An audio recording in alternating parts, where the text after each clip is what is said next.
A'udzu billahi minasyaitonir rajim. Bismillahirrahmanirrahim.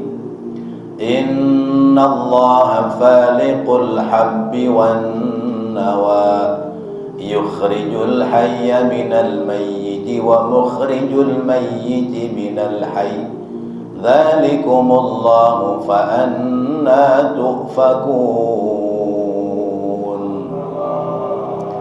Hadirin hadirat rahimakumullah, yang lalu Allah menjelaskan kepada kita bahwa nanti kita kalau mati, kalau pulang jalannya sendiri.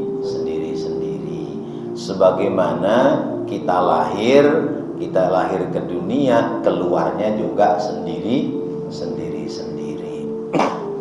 Allah sedang menunjukkan maha kuasanya kepada kita. Sehingga di ayat ini Allah pula menunjukkan maha kuasa kepada kita, bahwasanya Allah itu faliqul habbi wan nawa. Allah yang membelah, yang menumbuhkan al-habbi, biji-bijian yang kecil-kecil, an-nawa, biji-bijian yang besar. Biji-bijian yang kecil misalnya beras atau padi, atau misalnya jagung atau kedelai, itu biji-biji yang kecil. An-nawa, biji-biji yang rada besar, yang memiliki 2 kelopak biji. Apa kelopak namanya? Seperti misalnya biji mangga atau biji-bijian yang lainnya. Allah sedang menjelaskan kepada kita, yukhbirullahu ta'ala annahu faliqul habbi wan nawa. Allah yang membelah bebijian dan membelah dari butir-butir biji, yakni yashukkuhu fis-sara fatambutu minhu az-zuru'a ala ikhtilafi asnafiha minal habubati. Yaitu Allah yang membelah butir-butir biji dan biji-bijian yang lain, yakni yashukkuhu fis-sara. Allah yang mengeluarkannya dari dalam bentuk biji-bijian itu. Kemudian fatambutu minhu az-zuru', kemudian tumbuhlah daripadanya zar'un, tumbuh-tumbuhan, ala ikhtilafi asnamiha, atas berbeda-beda jenisnya, minal habubi, dari berbagai macam bebijian. Kita diajak berpikir lewat ayat ini. Biji, misalnya padi itu kan satu. Kalau satu apa namanya? Gabah, ya. Lebih spesifik lagi unu. Ya. Kalau masih ada bijinya namanya gabah atau unu. Kalau gabah itu nempel di kumpulan beras namanya las. Las. Jadi gabah yang tidak ikut terselip kulitnya, maka masih nempel di beras. Kemudian di mana posisi bakal tumbuhnya? Karena kedudukan biji itu atasnya nempel di tangkainya, kemudian bawahnya itu gantung di tangkainya. Nah, dari yang nempel di tangkai itu, di situ sesungguhnya ada bakal tunas. Ada namanya bakal tunas. Yang ke atasnya bakal tunas, ke bawahnya bakal akar. Ada yang seperti beras, yaitu cuma satu, atau jagung. Tapi ada juga yang nanti terdiri dari 2 keping. Seperti misalnya kedelai, kedelai nanti kalau tumbuh itu pecah, ada 2 keping. Yang besar ya mangga, kalau sudah keluar batangnya ke atas, keluar akarnya ke bawah, nanti dia terbelah. Kita bisa bayangkan ditancap, dimasukkan ke dalam tanah yang kering, yang keras. Posisi biji ya, dimasukkan, bahkan kalau orang nanam jagung itu kalau sudah diwuwur, ya, wuwur namanya ya, diceblok, diwuwur, itu tuh diinjak. Itu sesungguhnya adalah benda mati ya. Ya, benda mati, bebijian itu benda mati. Tapi begitu nempel ke tanah pada waktu-waktu tertentu, dia akan terbelah.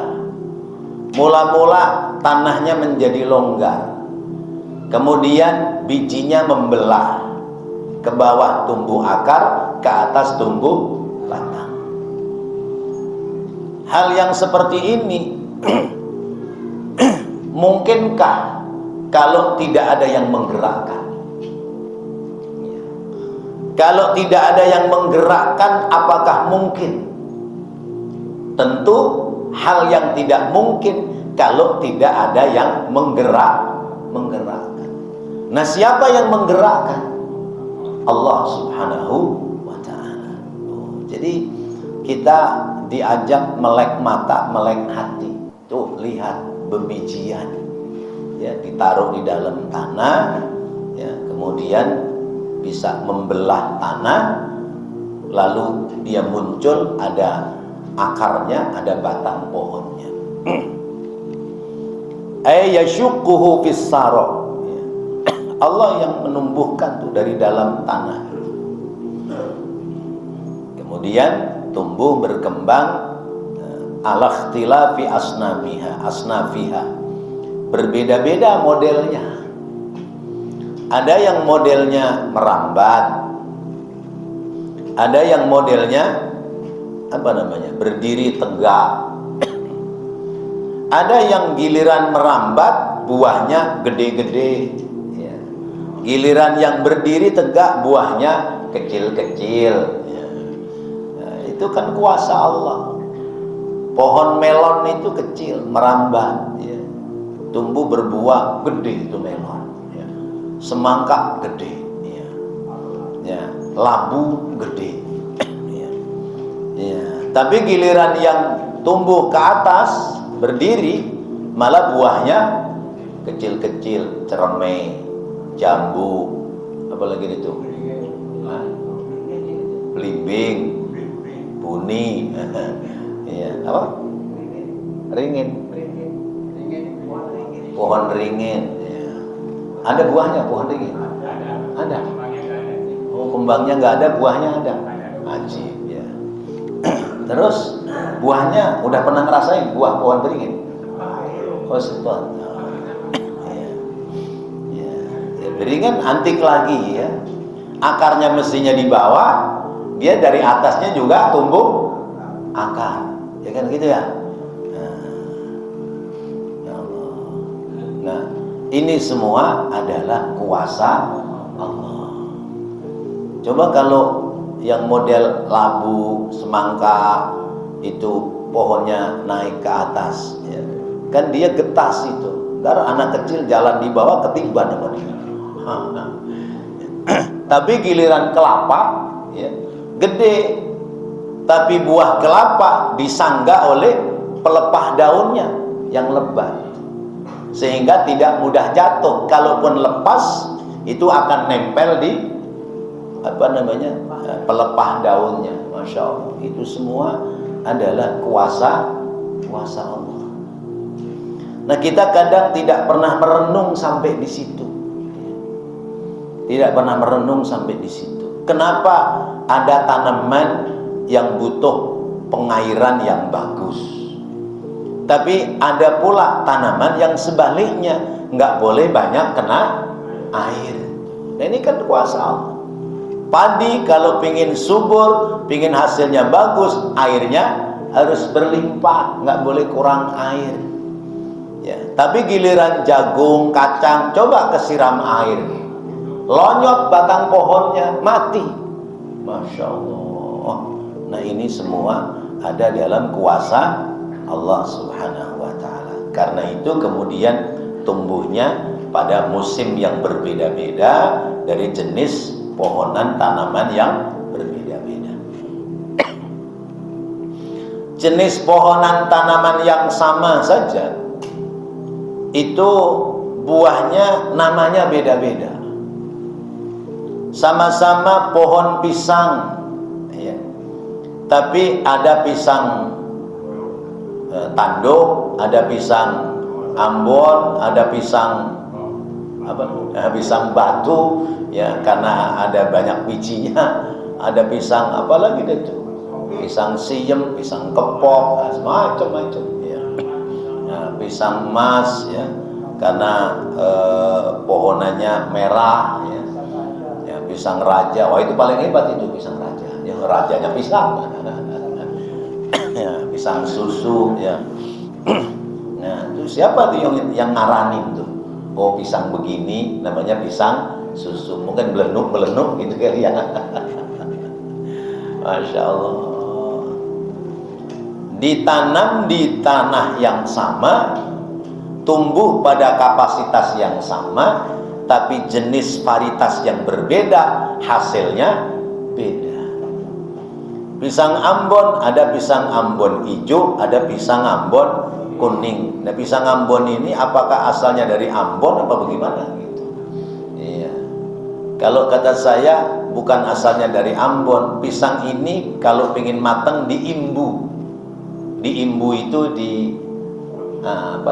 diumpetin, ditutup, ya. Kalau zaman dulu itu pisang belum tua supaya pada matang dikarbit. Namanya matang sebelum saatnya, namanya karbitan. Subhanallah, betapa maha kuasanya Allah Subhanahu wa ta'ala. Kalau kita sudah tahu seperti ini, sudah memahami bahwa semua yang tergelar di atas bumi, yang tergelar di tengkoraknya langit, semua ada dalam kuasa Allah. Masih adakah orang-orang yang berpaling dari kekuasaan Allah? Fa'anna tu'fakun, kenapa kalian masih berpaling dari kekuasaan Allah? Padahal Allah sudah tunjukkan sedetil mungkin.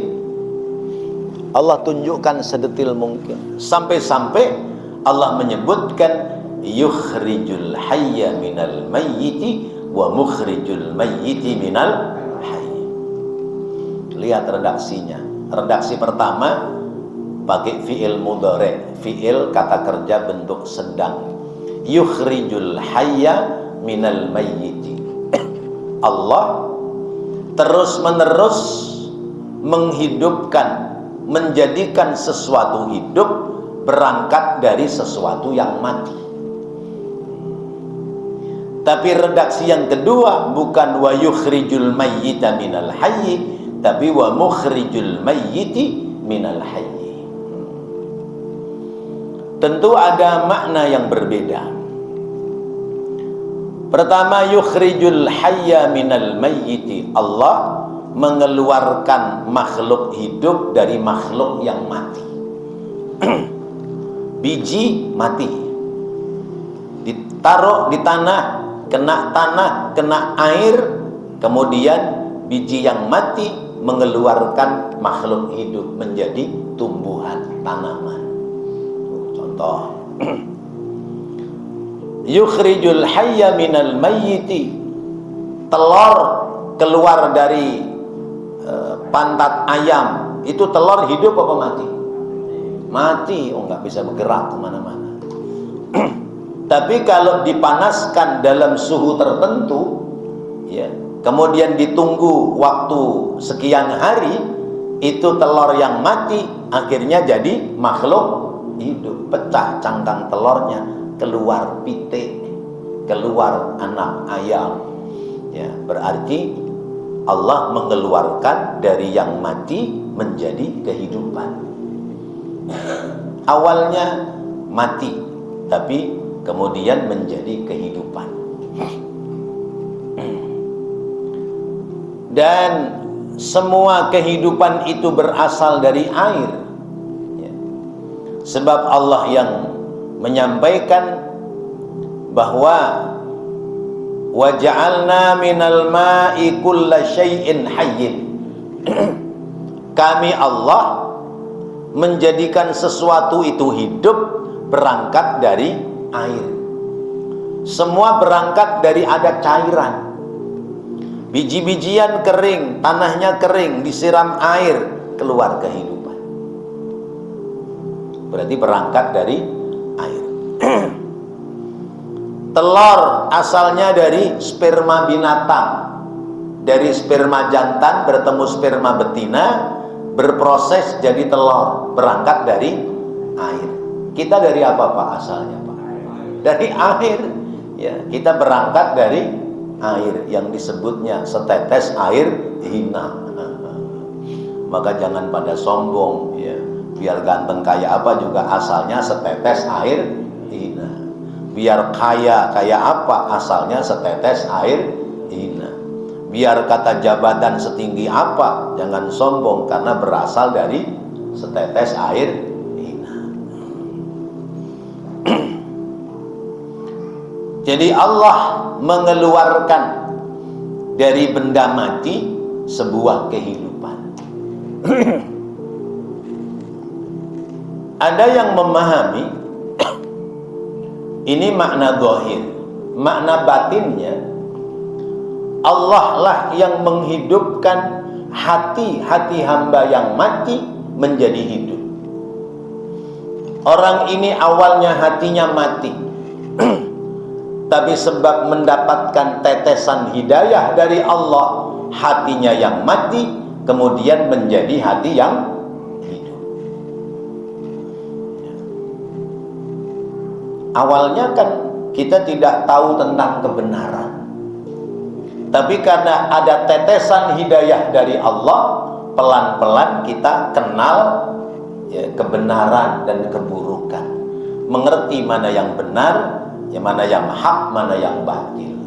Itu karena Allah mengeluarkan yang hidup dari yang mati, sehingga kalimatnya yukhrijul hayya minal mayyiti. Tetapi pada redaksi yang kedua, wa mukhrijul mayyiti minal hayyi, Allah mengeluarkan Allah mengeluarkan yang mati dari yang hidup. Pertama, mengeluarkan kehidupan dari yang mati. Pada yang kedua, Allah mengeluarkan yang mati dari yang hidup. Memberikan makna bahwa asal kehidupan berujung kepada kematian. Asalnya hidup, tapi ujungnya adalah kematian. Berarti Allah yang mengeluarkan kehidupan itu menjadi kematian. Maka kalimatnya mukhrijun, kuasa Allah. Kalau masalah biji-bijian tumbuh, itu sunatullahnya, akal kita bisa lihat, eksperimennya bisa ya. Misalnya biji kacang hijau taruh di plastik, terus kemudian sebelumnya disiapkan tisu yang dibasahi, kemudian biji kacang hijau ya 3 atau 4 biji taruh di situ pada posisi basah tisunya. Nanti 2-3 hari keluar tuh akar, keluar batang tumbuhnya. Tapi ketika mukhrijul mayyita minal hayyi, Allah mengeluarkan kematian dari kehidupan. Ini susah ditakar dengan pengetahuan. Orang awalnya hidup, lalu kemudian tiba-tiba mati. Benda, pohonan awalnya hidup, tahu-tahu mati. Maka ada sebab akibat. Sebuah proses kematian ada sebab akibat. Oh, layu karena musim kemarau tidak tersiram air ya, sehingga mengering lalu mati. Kenapa orang mati juga? Oh, layu juga. Ya, tadinya seger buger, lama-lama menjadi tua, sesudah tua lemah, begitu lemah banyak penyakit, akhirnya ujung-ujungnya maut, mati. Nah, ini semua ada dalam kuasa Allah. Tapi orang tidak bisa menduga atau membuat sebuah pengetahuan tentang proses kematian. Tapi kalau proses kehidupan itu bisa dilihat. Mula-mula embrio, ya. Embrio berkembang menjadi bentuk fisik yang belum sempurna, berproses berapa minggu, kemudian menjadi fisik yang sempurna, lalu kemudian menjadi makhluk yang sempurna. Tapi kematian, ya, kematian dari kehidupan itu tidak ada yang tahu kecuali itu ada dalam kuasa Allah Subhanahu wa ta'ala. Yukhrijul hayya minal mayyiti wa mukhrijul mayyiti minal hayy. Allah mengeluarkan yang hidup dari yang mati. Ayam mati. Dalam beberapa hari dari benda yang mati itu muncul makhluk hidup, belato atau sejenisnya. Lalu Allah mengeluarkan dari yang hidup sebuah kematian. Ayam hidup, ya, keluar telur yang mati. Atau kita makhluk hidup, satu saat yang hidup itu keluar dari kehidupan, akhirnya jadi sebuah kematian. Nah, proses ini semua adalah ada dalam kekuasaan Allah. Allah yang punya kuasa. Manusia itu hanya memproses. Misalnya menanam padi, itu proses tangan manusia, ya, tapi yang menumbuhkan, yang menghasilkan dari tumbuhan itu adalah Allah Subhanahu wa ta'ala. Maka kesuksesan dalam mengelola sesuatu jangan diakui itu adalah sebuah prestasi oleh dirinya, ya. Begitu nanam hasil tanamannya bagus, dia bilang, iya, tangan saya dingin, kalau nanam apa-apa pasti hasil jadi. Giliran nyangkok mangga ditanam mati, pasti yang disalahkan orang lain. Wah, ini yang nyangkok ini yang nggak beres, bukan saya yang nanam. Jadi gitu. Giliran yang bagus diakui sebagai prestasi dirinya, giliran nggak bagus, ya, itu disalahkan orang lain, ya. Karena memang paling mudah menyalahkan orang lain dan paling susah menyalahkan diri sendiri. Dzalikumullah, itu semua ada dalam kekuasaan Allah Subhanahu wa ta'ala. Fa anna tufakun, kenapa orang masih banyak yang berpaling, tidak menyembah kepada Allah Subhanahu wa ta'ala. Kaifa tusarrifuna 'anil haqqi wa ta'diluna 'anhu ilal batil fata'buduna ma'ahu ghairahu. Ya. Kenapa kalian, ya, berpaling dari yang hak kepada Allah, berpaling dari Allah kepada selain Allah, ya, dan yakin, ya, kepada kebatilan, kemudian kalian menyembah kepada selain Allah Subhanahu wa ta'ala. Padahal besok di akhirat nanti, ya, pada ayat yang sebelumnya, ya, sudah diingatkan, apa yang kalian sembah di dunia itu besok di akhirat tidak akan mampu membantu dan menolong kalian. Masya Allah. Nah, bapak-bapak, ibu, hadirin hadirat rahimakumullah, ini makna yang terkandung di dalam ayat berapa? 95. Famin qailin yakhrujud dajajatu minal bidati wa aksuhu. Maka ada yang mengatakan bahwa keluarnya ayam dari telur, dan telur itu keluar dari ayam. Ya, mana yang duluan? Ya, Yang ada ayam duluan telur belakangan, apa telur duluan ayam belakangan? Ya udah nggak usah dipikirin, ntar jadi pusing.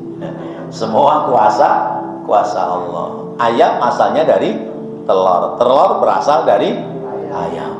Mana yang duluan? Ayam apa telur? Ayam. Ya, telur belakangan. Ya. Mana yang duluan? Telur apa ayam? Telur. Ayam belakangan. Ya itu jawabannya sesuai pertanyaan. Iya, berantem dah tuh. Ya Allah. Nah kalau tiba-tiba ada telur, siapa yang telur? Iya, masa berangkat dari telur manusia jadi ayam? Nggak mungkin. Ya. Wa min qailin yakhrujul waladu salih minal fajir wa aksuhu. Ada lagi yang mengatakan bahwa makna batinnya, makna di luar makna zahir, Allah melahirkan anak-anak yang soleh yang terlahir dari orang tua yang tidak soleh. Orang tuanya orang awam, orang biasa, ibadah ya sederhana aja. Lahir anaknya menjadi orang soleh. Nah itu Allah mengeluarkan dari yang mati kepada hal yang hidup. Atau wa'aksuhu sebaliknya. Ya. Orang tuanya orang soleh, orang baik, orang ahli ibadah. Lahir anaknya toleh, ya, orang jahat. Ya. Ada yang seperti itu. Nah ini semua adalah minal ibarat allati tantadimuhal ayah wa tashmiluha.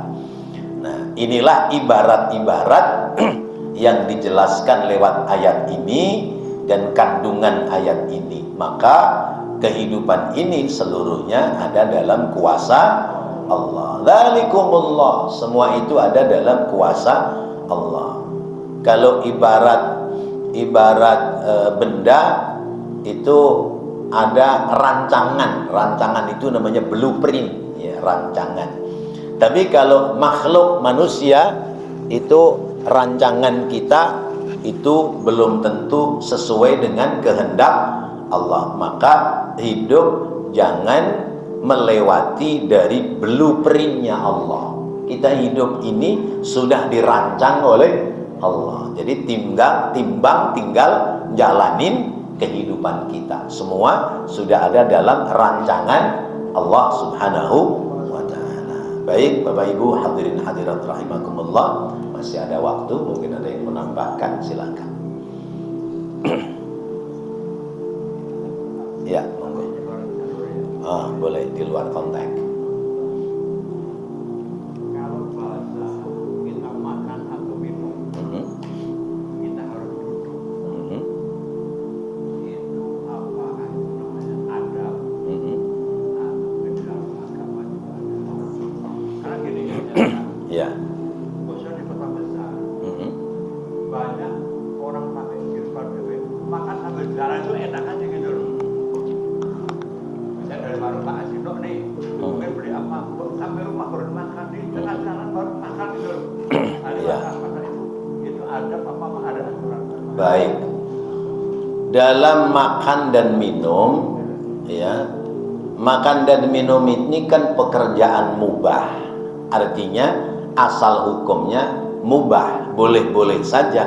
Orang mau makan boleh, nggak makan juga boleh. Orang mau minum boleh, nggak minum juga boleh. Tetapi hukum mubah ini kembali kepada aturan yang benar. Sekalipun hukum mubah, tapi kalau menggunakan adab yang baik, maka yang mubah itu menjadi sunnah, menjadi bernilai ibadah. Kita diperintahkan makan, minum menggunakan tangan kanan. Maka makan dan minummu dengan tangan kanan menjadi ada nilai sunnah, sekalipun awal pekerjaannya adalah mubah. Orang makan, orang minum ada adabnya, posisinya duduk. Kalau kita mau belajar kepada Rasulullah dalam makan itu posisi duduknya adalah seperti ini. Nih. Rasulullah kalau makan posisi duduknya, kaki kiri didudukin, kaki kanan diberdirikan di posisinya seperti ini. Ini cara Rasulullah makan. Nah, supaya apa? Supaya rongga perut itu tertahan oleh paha, sehingga belum penuh perut sudah terasa kenyang. Ini cara makan Rasulullah seperti ini. Iya, itu seperti itu. Nah, kemudian sunnahnya makan itu menggunakan tangan. Makan menggunakan tangan. Kenapa makan menggunakan tangan? Karena tangan ini alat membantu proses perubahan pada makanan, sehingga makanan yang kena tangan itu cepat basi. Makanan yang kena tangan berarti sudah terbantu lewat enzim tangan, ya, dia sudah ikut membantu proses cepat hancurnya makanan di dalam perut kita. Maka akan berbeda makan dengan tangan, makan dengan sendok. Kalau mau mengikuti sunnah Rasul, maka makan dengan tangan sambil duduk. Posisi dudukmu kalau mau mengikuti Rasulullah seperti tadi, atau setidaknya kita duduk di kursi, makanan di meja, kita pungut dengan tangan kita. Lalu ada sunnah Rasulullah yang tidak mesti kita ikuti. Rasulullah kalau makan itu dengan 3 jari, ya, dengan 3 jari, karena yang dimakan korma, ya, yang dimakan korma, kismis, ya, roti, ya, 3 jari. Tapi kalau kita makan nasi, sayur sop, sayur asem, bagaimana cara ngambilnya? Kalau bakso mungkin masih bisa, tapi kalau sayur sop, ya regel terus, regel jatuh nasi kita. Nah, maka ada yang kesunahan itu dikerjakan mengandung nilai, ada yang kesunahan itu dalam arti adabnya, tata keramanya. Oh, maksudnya dengan 3 jari artinya mengambil makanan, menyendok makanan ke dalam mulut tidak boleh terlalu berlebihan, karena mengunyahnya menjadi susah. Orang kalau ngunyahnya maksimal, makanannya lembut, maka pencernaannya menjadi bagus. Beda dengan binatang. Kalau binatang karena hidup untuk makan, begitu lihat makanan dilahap aja. Tapi nanti saatnya dia keluarkan lagi makanan yang masih kasar, dikunyah lagi, apa namanya, nggak nyemi. Nah, kita emang nggak nyemi. Yang udah masuk ke perut kita keluarin lagi, dikunyah lagi, ya dibuang. Nah, itu bedanya kita dengan binatang. Binatang makan sambil berdiri, bahkan sambil makan sambil kencing, ya. Sambil makan sambil teletong, nggak apa-apa. Binatang nggak punya adab. Nah, kalau kita coba makan duduk aja, begitu makan kentut, bagaimana coba? Apalagi makannya di prasmanan banyak orang, kan menjadi suhul adab, ya, makan sesuap 2 suap berohak gitu, yang lain kan jadi keganggu. Nah, maka ada namanya adab, ya. Adab itu muqaddamun alal ilim. Adab, tata krama harus didahulukan sebelum kita punya pengetahuan sekalipun. Maka anak-anak kalau lagi kita gendeng ketemu orang tua, ya, belajar tuh salim sama Pak Haji tuh. Nah, itu namanya adab, ngajarin. Ilmunya belum ada, manfaatnya apa? Salaman. Tapi ini ngajarin adab, tata krama. Begitu salaman ditempelin di pipi, nah ngomong salah. Namanya salim, cium tangan, berarti tangannya dicium, bukan ditempelin di pipi, apalagi di jidat. Itu kurang pas. Nah, itu namanya adab. Nah, adab ini, tata krama ini adalah pelajaran di dalam Islam, namanya akhlak. Jadi ada akhlaknya, orang makan juga ada akhlaknya. Coba orang perempuan habis dari warung, ya, beli tahu sumpel, makan sambil jalan, ya, udah jalannya nutupin jalanan, ya, jalannya nggak tingkes, ya, jalannya kan biasanya begini, sambil makan gitu, ya. Makan, begitu makan ketemu orang, Pok dari mana? Baru ngomong. Nah, kan jadi nggak bagus tuh. Itu namanya su'ul adab. Makan sambil berdiri menjadi su'ul adab. Minum sambil berdiri menjadi su'ul adab, karena kita beda dengan binatang. Nah, berarti orang makan sambil duduk, konsentrasi dalam makan, cara mengunyahnya yang lembut, semua itu kemudian akan menjadi tatanan bagian dari ibadah. Demikian Pak. Betul. Iya. Oh, pakai jilbab, pakai apa? Nah, pakai jilbab itu bukan jaminan orang itu mengerti agama. Iya, banyak orang pakai jilbab cuman buat nutup aja, supaya kalau ngutang duit orang percaya. Ada yang modelnya begitu, ya. Kelakuannya belum tentu berkelakuan Islami. Maka ada yang bilang, gua mah nggak mau tutup kerudung. Ya.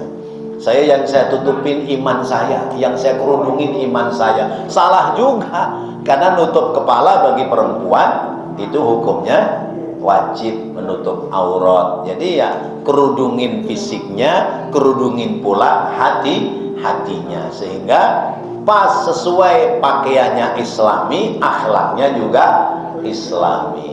Wallahu a'lam bishawab. Demikian, semoga menjadi ilmu yang bermanfaat.